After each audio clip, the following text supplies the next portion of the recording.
Hi again then guys, and so we've got another GranTurismo 6 circuit setup for you today, and this time it's a requested tune, a 600 pp tune for the Ford GT40 race car.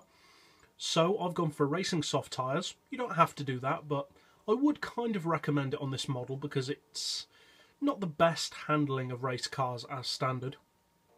But of course you don't have to go for RS tyres. As far as the suspension, I've lowered it to 100, front and rear on ride height. Springs we've got on 1150 and 12, dampers to 4 all round, anti-roll to 3, camber perhaps surprisingly low on 1, neutral toe. We'll come back to the gearbox in just a second. For the diff, you want the highest initial torque to really prevent the car from having that snap oversteer that it is so prone to. Acceleration on 40 for the same reason, and braking as low as possible to keep it very heavily under control under braking. As far as power, we have the high RPM turbo, we do also have an oil change, and then we've reduced it down to 93% power. We've got the maximum downforce, that depends on the circuit of course, and we've left the weight stock. As far as the gearbox, I've got an auto setting of 205, then for the individual gears 2.6, 1625, 1150, 850, and 675 with a final drive of 3.5. So that's it for the setup on this model overall. Now let's take it out to Sierra to see what it can do.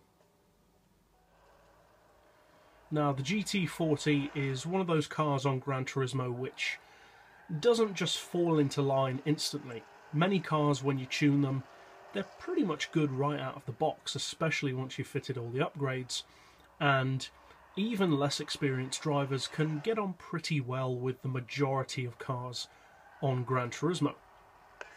Some cars though definitely require more fettling to get the best out of, and the GT40 is definitely one of those vehicles. The handling without any tweaking to the setup is pretty unruly.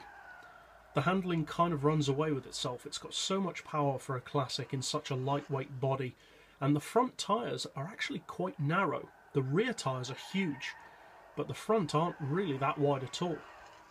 With this particular tune though, it really stiffens up the steering, makes it flow much better, stops that snap oversteer pretty much completely. Now you can make it even stiffer by lowering the acceleration sensitivity down to say 30 or even 20, but I wouldn't necessarily recommend going too stiff on the handling. But overall, it does give this car excellent handling, I would say, and makes it supremely competitive, especially for a classic at the 600 pp level. And if you decide to use this tune, obviously I hope you find it fun, and it is a surprisingly competitive car in fact, and one of the most underappreciated classics actually for just how competitive it is. So if you're new to the channel and you would like to keep up with builds like this as soon as they're released, be sure to subscribe down below, and as always, thanks for watching.